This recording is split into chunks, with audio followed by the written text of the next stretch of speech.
The biggest fraud on TV.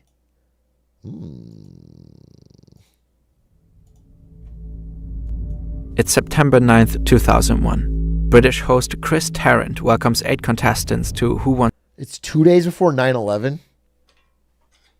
Is it connected somehow? Do they know? to be a millionaire. They're all eager to get rich, but to sit on the hot seat, you have to win fastest finger first. Put these words in the order they occur in the title of the Agatha Christie thriller. Death on the Nile. Nile on, death the. The correct answer is Death on the Nile. All these were correct. Most of them, nearly all of them. Who was fastest? Charles Ingram in 3.97. That's so fast. Great. Major Charles Ingram has been a contestant twice before. Now he finally gets his chance. Confidently, he takes his place. Okay. But this confidence doesn't last long. Ingram is often unsure of his answers. After just 7 out of 15 questions, he merely has one of his 3 jokers left. But somehow he manages to answer. British people call them jokers. Jokers, dude? It's lifelines. I'm sorry, it's lifelines. We don't live in a society. Correctly again. Yeah, we're playing Ballatro.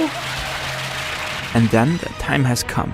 Just one more correct answer separates him from £1 million.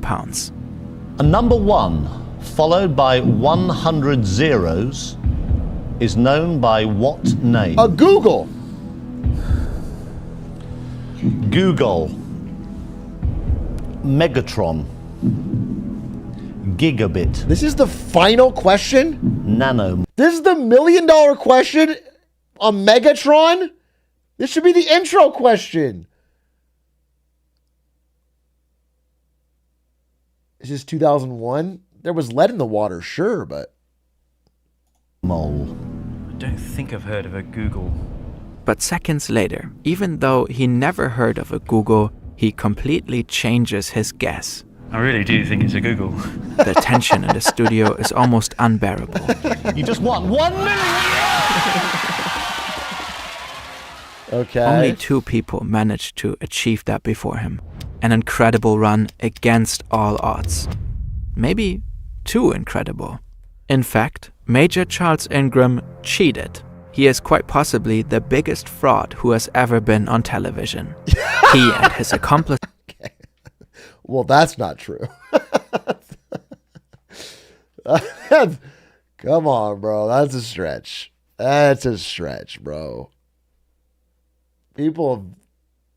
Yeah, Bernie Madoff was on TV, bro. That's... Fucking Sam Bankman-Fried was all over TV. Have been tried and convicted. Their heist has been publicized and fictionalized. Yet, to this day, they maintain their innocence. We didn't do it. We really didn't cheat. 20 years later, there are still a lot of open questions. And cool behind graphics. Ingram's case lurks an even weirder story. One of an underground organization that systematically exploited the show for years. How did they do it? Damn. Cool production. While Ingram is celebrating his victory in front of the camera, there's turmoil behind the scenes. The showrunners are sussed out. A sound technician already called their CEO Paul Smith, while Ingram was still answering questions. Smith told him to keep the show going. Ingram receives a check with his winnings from Tarrant.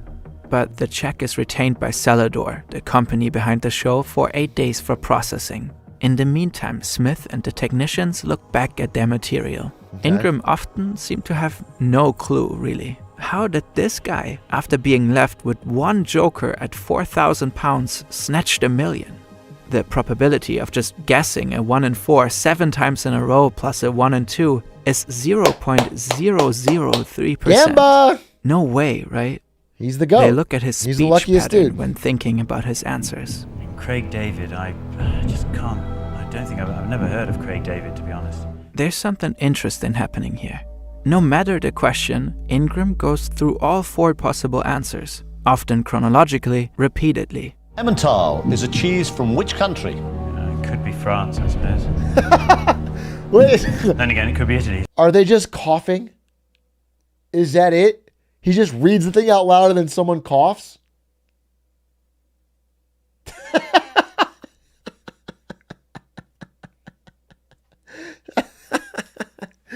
That's such a basic.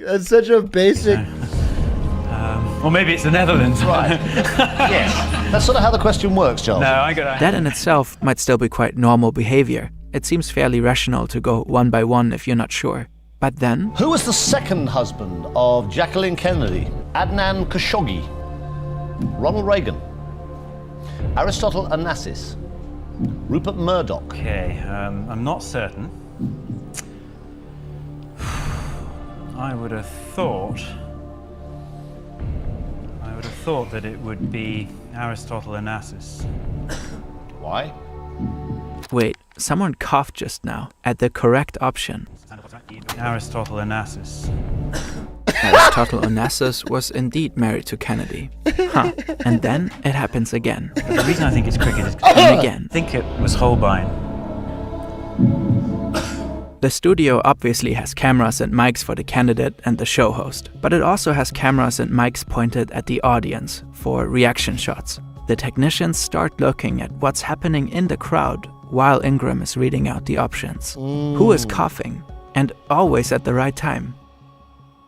Which American platform was founded in 2012 and is known for its creative and interactive online lessons? A. Biscuit. B. Bilingual. C. Bicycle. D. Brilliant. You already know it. Brilliant is a great way to learn new skills across a variety of... I was like, wait, what the fuck? I was so confused. Because, like, this is 2001.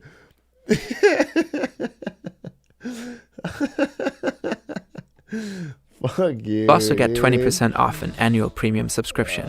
Last night on Who Wants to Be a Millionaire? Who Wants to Be a Millionaire was a sensation in the UK at the time.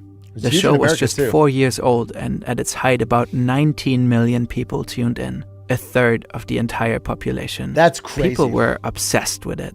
That was also the case with Charles Ingram and his wife, Diana. Her brother Adrian Pollock had been on the show 4 times before, on the hot seat once, and won £32,000. A few months later, she managed to get on the hot seat and won £32,000 as well. So I remember talking to her in the bar afterwards, and I said, great, congratulations. She said, only 32. And I said to her, it's a huge amount of money. She went, yes, but I should have done more. I should have beaten my brother and all this. Mind you, it is incredibly difficult to get a spot on this show. Thousands, if not... One time I met a Atrioc viewer in real life, and I gave them $32,000. Just because that's what I do sometimes when I see fans. And they said the same thing. They said, why not more? Why not more? Like, why only 32? They said, that's it? I thought that was odd. Felt a little selfish, I'll be honest, a little greedy. I mean, and what's funny is right in front of me, I gave them the money. They instantly deposited it into DraftKings and then punted it on a parlay as we were speaking. They lost it while we were talking. So like I didn't even feel like satisfaction. They weren't even happy about it.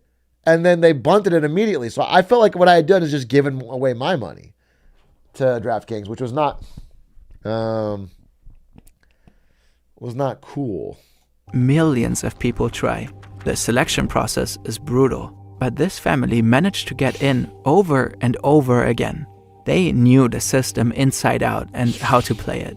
Adrian even had a mock-up fastest finger first console at home. He and Diana wanted to publish a book with tips on how to get on the show. But as it turns out, they were not the only ones who knew the system. Atrioc tried to give me $32K, but I denied it because you got to grind for your rent, no handouts. I remember you saying that. I think it was cool. But the way you grinded for it was the second I walked away, you robbed me. It was like you didn't want me to just give it to you. You wanted to physically take it from me by threatening violence. And now, like, why do that? You just ruined my day. Like, I guess you're self-made now, but not in like a cool way. And like you really, you gotta respect it. I mean, I don't know that I have to respect it. and some were a lot better at exploiting it. Who Wants to Be a Millionaire is not broadcast live and has a set runtime. So when Charles finally gets his shot, filming stops for the day after the £4,000 question. And I remember us saying, God, that poor bloody Major, he's got as much chance of getting the 32,000, as going to the moon in a rocket. I mean, there was just no way this guy could possibly go much further. Ambitious Diana is frustrated with Charles. So he plays terribly up to 4,000, is losing, then comes back the next day determined to cheat. Interesting. That would make sense, because Charles is a smart man. He holds university degrees in engineering and management and will later be accepted by Mensa. That evening, as the couple is on their way home on the M4, their frustrations likely intensify as they dwell on the opportunity for immense wealth slipping away right from under their grasp. They will not Crazy let to that not happen. finish it. Crazy to Diana not and finish Charles call Tecwen Whittock. He's a Welsh college lecturer and fellow game show enthusiast. Adrian and Diana have been training Tecwen and helping him to get on the show. He's supposed to be a candidate tomorrow, so he will be in the studio. Charles, Diana, and Tecwen are on the phone for 5 minutes. They supposedly devise a very simple, yet effective plan. Charles reads out the answers. Whoever knows the answer coughs when it comes up. Have you got a strategy? Well, I have actually. I have got a strategy. I was a bit defensive on the last show. I sort of started talking myself out of answers that, frankly, I should have known and did know. So this time I'm going on the counterattack. This counterattack obviously works. Though he repeatedly says he has no idea or never heard of certain options, he goes on to 180 pivot obvious, seconds later. Craig David, I just can't. I don't Cough? think I've never Cough? heard of Craig David, to be honest. I've just never heard of Craig David, so... No, I'll go Craig David. Yeah. You just won £32,000. I don't think it's Paris. I think it's Berlin. I'm going to go Bro, for Paris. Why would you say I don't think every time? You could just say, could it be? Or I'm not sure. Maybe it's Paris. Maybe it's... When you say I don't think, and then you go, but it's Paris. It's just... I don't know. You're cheating in front of the third of the population of the country. It was Berlin, Berlin, Berlin. You changed your mind to Paris. That brought you 500,000. I don't think I've heard of a Google. I don't actually know what a Google is, but You said Berlin 5 times. That's so I think funny. it's Berlin. I'm going to go for Paris. Oh, let's do this. I don't think it's Paris. I think it's Berlin. I'm going to go for Paris. You thought it was Berlin, Berlin, Berlin. You changed your mind to Paris. That's so brought you obvious. 500,000. That's so obvious. I don't think I've heard of a Google. I don't actually know what a Google is, but I really do think it's a Google. She's freaking out. You just won 1 million. Back behind the scenes, a total of 192 coughs have been recorded by the microphones in the studio. A lot of them... Dude, it'd be so funny if somebody had allergies that day and just fucking tanked his score. Someone in the crowd just... He's picking the dumbest possible fucking answers. When a correct answer was mentioned, Paul Smith is confident this can't be a coincidence and calls the police. Later, he makes another call. Mr. Ingram, we didn't meet. I am the managing director of Celador. Right. I think I should just get straight to the point. Yep. And effectively say what is a pre-prepared statement here. I have to tell you that we have suspicions from viewing the recording of last Monday's Stomach program drop. and subsequently studying the tapes carefully, that there were irregularities during the taping of the show in which you participated. Oh, good Lord, no. Because of that, I have to tell you that these suspicions have been referred to the police. Right. And thus, we, for not for the moment, will be airing the program or indeed authorizing payment of the check. Right. Yeah, well, I mean, you know, I completely refute that, obviously. Good Lord, I'm absolutely gobsmacked. All right, well, thanks for letting me know. gobsmacked. Thank you. Cheers, bye. 1.5 years later, the case went to trial. It quickly turned into a tabloid frenzy. The story of major fraud was just too sensational. In the end, all 3 defendants were found guilty. 2 documentaries were made. The Ingrams never accepted the verdict. We didn't cheat on that show. There was no plan to cheat on that show. I won that money perfectly honestly and fairly and squarely. And while I was sitting there in the centre of the studio, I did not notice any coughing at all. I was entirely unaware of it. As for the victims, I've heard a lot of people say that this is a victimless crime. Well, actually, there are victims. The 3 defendants were the victims. We should not have been found guilty on the evidence that was presented in court. We were found guilty on a very good story. Why did you cough then, Diana? I think I needed to clear my throat. Were just coincidental, according to them. Whittock suffered from a persistent cough all his life. The coughing footage presented in the court had been edited by Celador to accentuate the coughs. Also, why would 3 intelligent people not come up with a smarter way to cheat? Well, at least code the coughs. If the answer is C, cough on D, and so on. Whittock, who supposedly coughed 19 times to hint at the correct answers, flopped when he was in the hot seat. Why was he so all-knowing when supposedly helping Charles? And why would he join such a scheme? How could he have made sure he actually... What other sounds could you make if it wasn't a cough? I feel like if they are going to allow audio cues from the crowd, there's like, this is pretty abusable. You could fart. Every time it's the right answer, your wife rips a massive wet fart.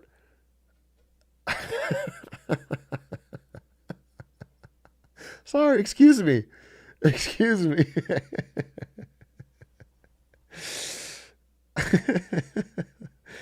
Yeah, burp. That's funny. Loud sheesh.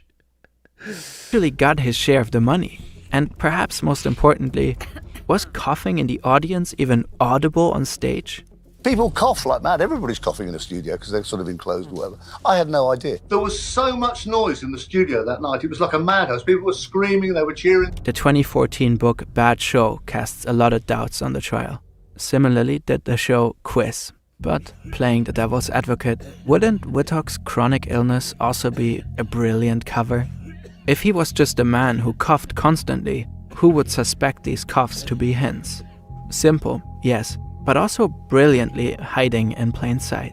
More generally, how likely is it that 19 significant coughs The reason I think are just a coincidence? Liam Shaw made a fascinating statistical analysis to answer this very question. And I remembered the case from when I was a child, and I was very interested in the statistics of the unlikeliness of the coughing coming after the correct answers. So I wanted to investigate that for myself, and so I just attempted to do that because it was locked down and I couldn't. Why go through all this effort when you can just get anal beads like an honest, God-fearing American? Do you know what I'm saying? Like our heroes, Hans Niemann. Why would you do this fucking cough and bring, you know what I'm saying? This is why they lost the Revolutionary War, bro. I gotta be honest with you. This is why they lost it. Not even to cheat. Yeah, if he just had anal beads, he would have had the confidence to win on his own, regardless of cheating. Just to give him that little perk. Leave the house, so I found a way to entertain myself, basically. The chance for Whittock's 19 coughs to be coincidental within the time frame the show was filmed is incredibly low, if these were his only coughs. And say that half of all of those 192 coughs were Tecwen Whittock, then in the statistical trials that I ran, I found that the probability of getting at least 19 coughs would be about 8%. This ignores the fact that Diana likely too coughed at significant moments. The analysis I did was just for fun and it's quite silly, but what it convinced me of is that there's no real dispute about the fact that there is some sort of association between coughs and correct answers. Yeah. Looking at Shaw's math, the coughs were probably not random.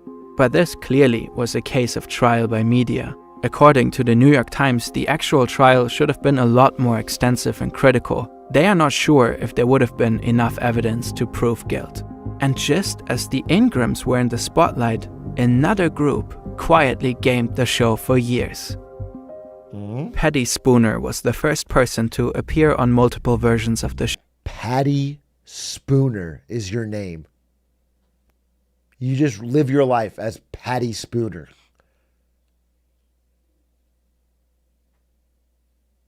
That's unreal to me.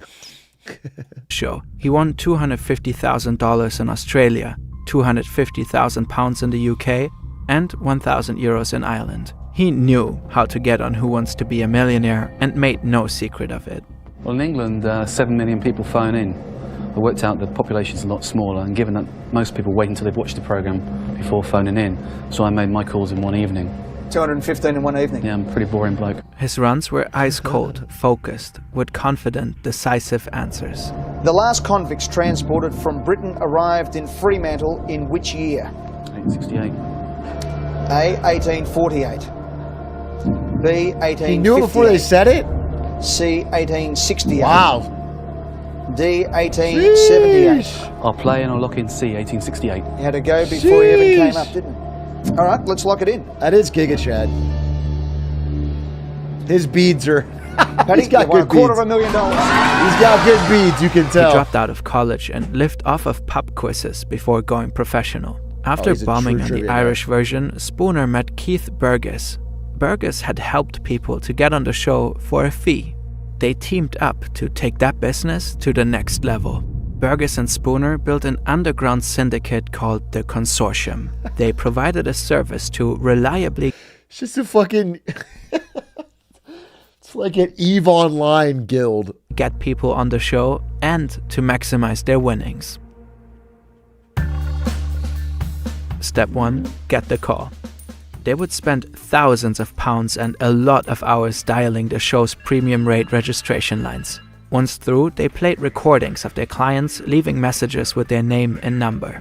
Step 2. Stall. Once the client got a call back from the show producers, they would answer that he or she wasn't home at the moment. A member of the consortium would then race to the client's home to help with step 3. Get close. Potential contestants had to answer a closest to question on the phone. Say, how tall is Big Ben? 96 meters is correct, but 93 or 100 will do. Spooner figured out that these questions were always pulled from the Office for National Statistics database and that they were asked in rotation. Oh, wow. Step 4. Make fingers fast. Reminiscent of the Ingrams, consortium clients would practice on modeled buzzers. Step 5. Fake a friend. Okay, this is for sure the craziest part. Once a client was on the hot seat and used the phone a friend joker, the consortium would reroute this call to a safe house. A neutral person called The Voice would pick up on a phone with a silent mute button. In the room, loads of facts laid out on the floor. Paddy, Keith, a guy named John, a pop culture expert, Poppy at a computer with Google open, and Crack the Bricky, whoever that was. The consortium secured 200 spots on the show from 2002 to 2007. 55 That's clients insane. made it to the hot seat, winning £4.2 million. Oh, wow. That's 26% of all the money won on the show during that period. Wow. They only stopped because the producers didn't give people second chances anymore if they weren't home, so step 2 fell apart. 25% of the winnings went to Keith Burgess and Paddy Spooner. They published a book about their operation in 2021. None of what they did was illegal. It had no consequences for them. Spooner even met Paul Smith Yeah, they in didn't 2020, cheat, explaining to technically. him how they did it. Back in 2003, while the consortium collected cash, the lives of Charles, Diana, and Tecwen were destroyed. The Ingrams faced constant harassment and humiliation in public.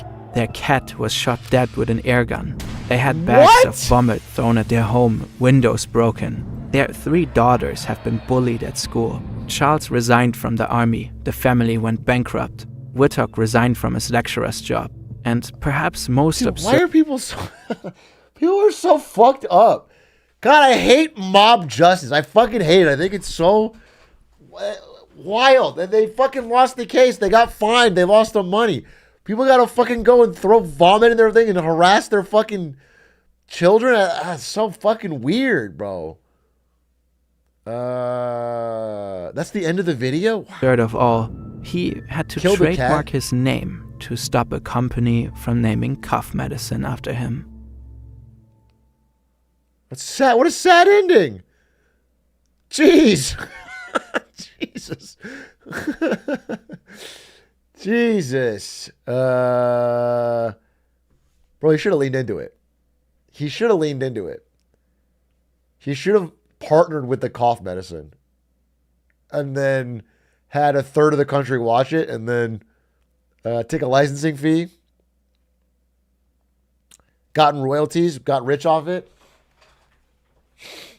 Look up John Carpenter.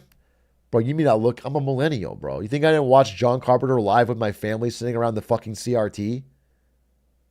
You think I didn't watch John Carpenter call his dad for the final question?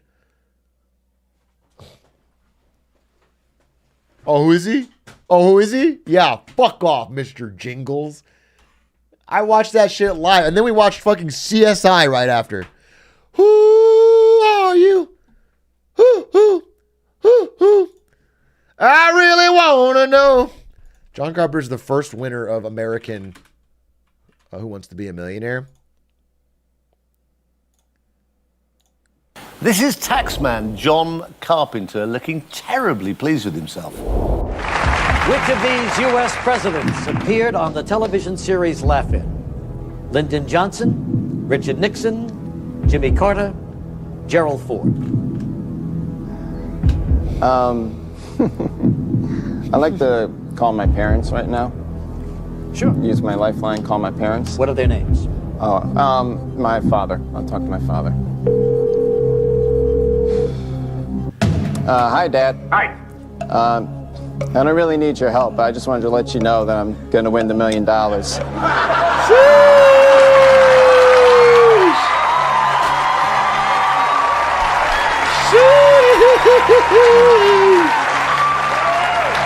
He's so content-pilled.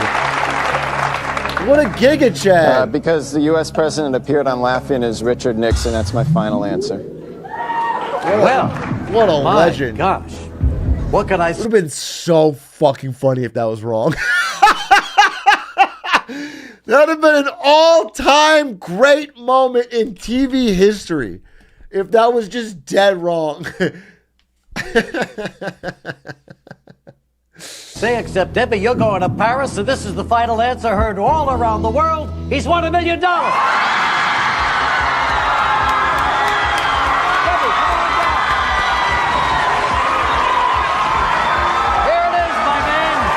What a cool customer he was.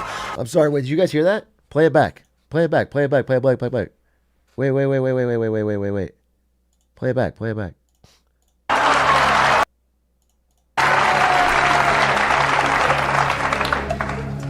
Because the U.S. president appeared on Laugh-In as Richard Nixon. That's my final answer. Oh my God, dude. Wait, after all these fucking years? After all these years, John Carpenter had been cheating? Wow. You think you know a guy. You think you fucking know a guy. It was paused but still made noise. That's how crazy his cheating was. That's how fucking wild his cheating was. I thought you were going to cut a fart there. No, I'm not going to cut a fart there. Bro, please have some respect.